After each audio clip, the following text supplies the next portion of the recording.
The most obsolete idea is go to school, get a job, work hard, save money, get out of debt, and invest for the long term in the stock market. See, why would you save money when they're printing trillions of dollars? The gap between the 1% and 99% is massive. You see, it's not just money. You have to step back and look at the bigger picture. So what do you do? In every one of us is a poor person. There's still a poor person inside me. There's also a middle class person, and the middle class person wants security. They want that steady paycheck. And there's a rich person.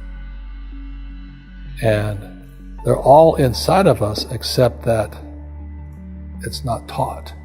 You're taught to go to school, get a job, and get a paycheck. You're not taught to how to get rich.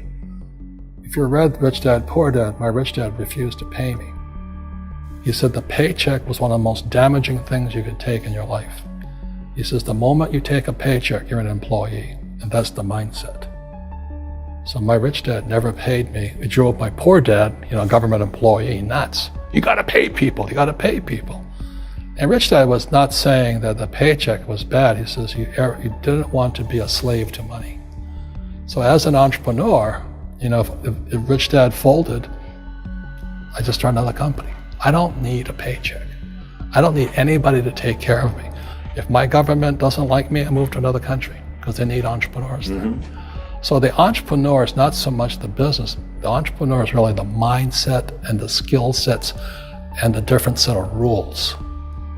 You see, I don't operate, small business does not operate in the same rules as big business.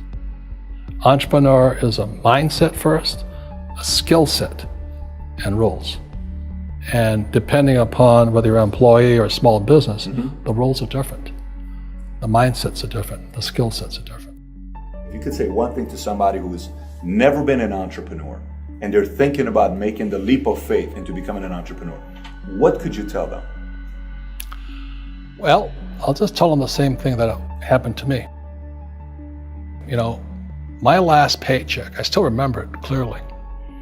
It was one of the worst and the best days of my life. And I was in Puerto Rico. I was working for Xerox, and my boss gave me my last, it wasn't a paycheck, it was a bonus check. I think it was about $30,000 taxable. It's the only problem with that. So I got this check and I went, holy mackerel. So I was excited, but I was also disturbed. And so this other guy comes up to me, his name was John, and John says to me, he says, you're gonna be back. I said, why? He says, because you're gonna fail. I looked at him and said, look, few expletive words, because that's what he did. He left Xerox, failed, and he came back. And I said, look, you failed and you came back, but I'm gonna fail and I'm never coming back. And that's the attitude. Do you know what I mean?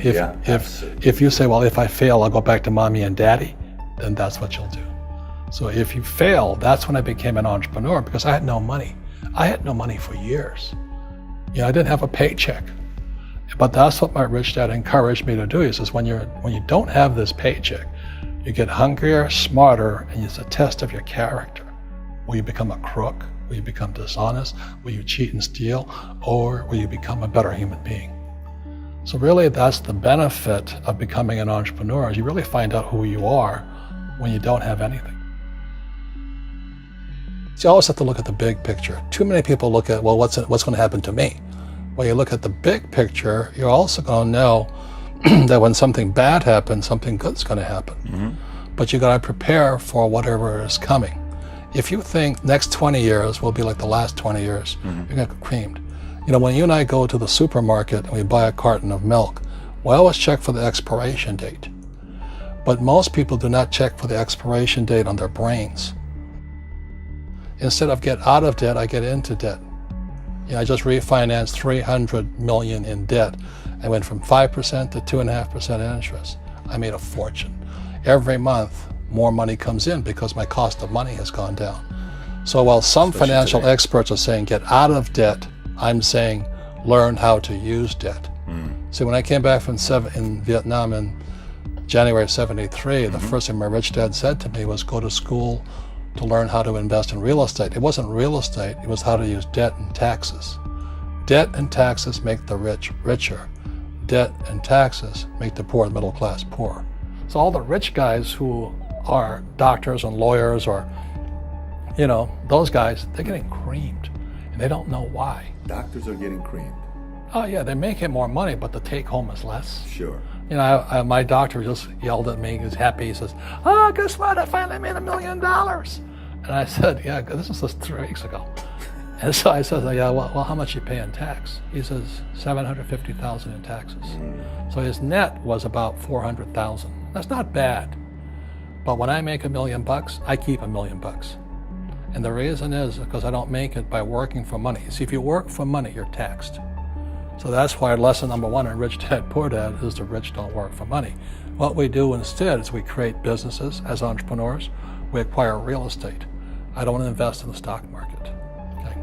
So the reason is because as entrepreneurs, I have more control over my income, how much I make, and how much I pay in taxes. And because I'm an entrepreneur as well as an investor in real estate, I pay 0 tax. So every time I make, let's say, $1 million as an entrepreneur, I immediately invested in real estate and I have a 4-to-1 step up. So I put $1 million in real estate, I get $4 million from the bank. That's why I love banks. But the banks are screwing everybody else, terrible, but it's good for me. That's why you say when you print, it's good for you, but when you print, it's bad for people that work for money. Because when you print, savers get creamed and people who work for money get creamed. When they print, debtors get rich. You see, debt and taxes make the rich richer, and debt and taxes make the poor middle class poorer. When we have obsolete ideas, we get obsolete results. So what's happening for most people, the idea of going to school, getting a job, working hard, saving money, getting out of debt, buying your house because it's an asset, and investing for the long term, is obsolete. The world has changed. The world changed in 1971 when President Nixon took us off the gold standard and money became debt. What if we get rid of school? Then what would happen? Would it be better if we had no educational system at all? No, I'm saying education is more important before. It's just obsolete. There's Moore's Law which states information doubles every 18 months. In other words, everything's obsolete 18 months. So, and this is just a recent phenomenon. So when you come out of school, you're already obsolete. And that's why I'm the old guy, I meet my friends who went to Harvard. I went to Harvard. I said, yeah, that was how long, 50 years ago?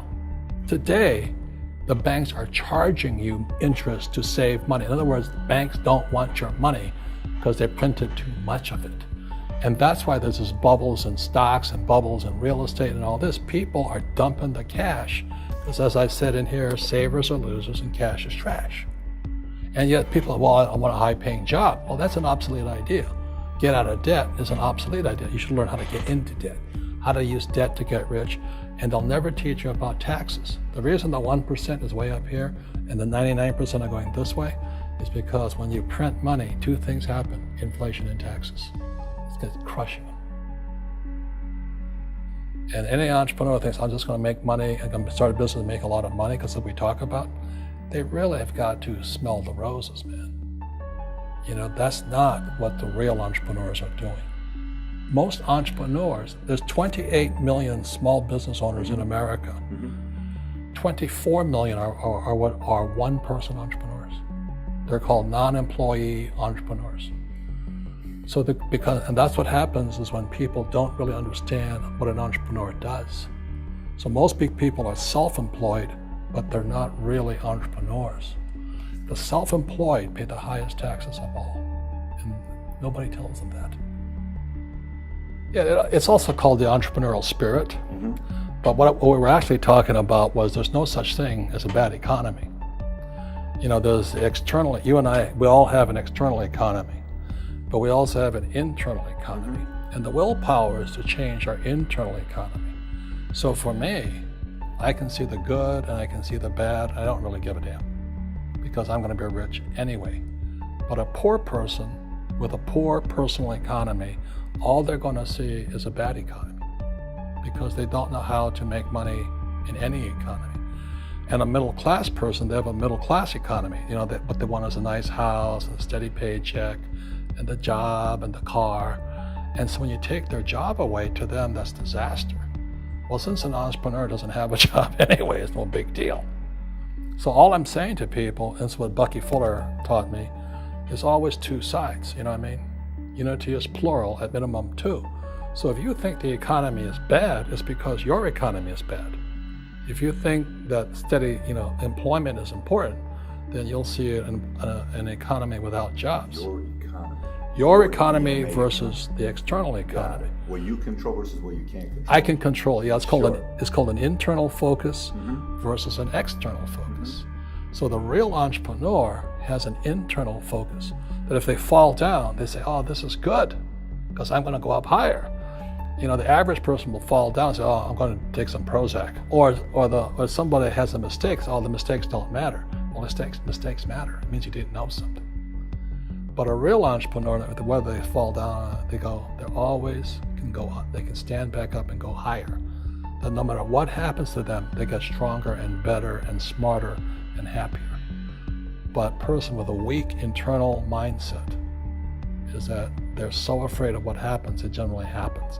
Like, people who are afraid of losing their jobs, they generally lose their jobs. You know what I mean? Yeah, so everything comes through you. Yeah, so the entrepreneur first job is to control inside here, not outside there. The moment you take that paycheck, you're an employee. You've got to be stronger than that. It's about inside control.